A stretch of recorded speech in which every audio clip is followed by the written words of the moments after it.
You guys are learning, okay? So obedience invites God into our everyday decisions, all right? God's not just there for the big decisions. God's there in every choice we make. And it's a matter of listening and hearing his voice, knowing what he is saying and obeying it. And God leads those who obey him step by step.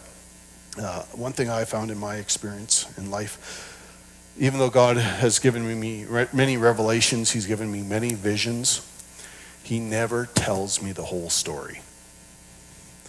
I love sharing this story to illustrate this. I was preaching up here one day and God gave me a word for a guy who was sitting right in the third row over there.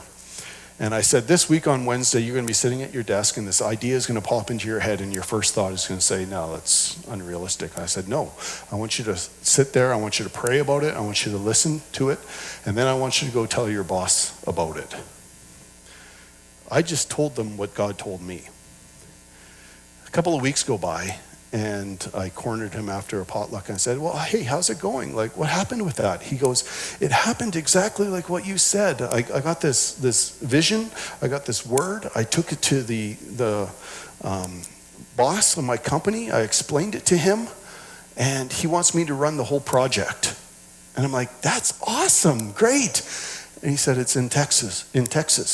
I'm like, God never told me that part. God never told me that he would be moving and taking his family to Texas to fulfill this word. But that's what he did. You see, it's not about the result, it's about the obedience. It's about doing what God has us to do. Obedience is not a one-time event. It's a daily posture. It's doing what God wants you to do every single day. And this begins with small acts of obedience that can bring big breakthroughs.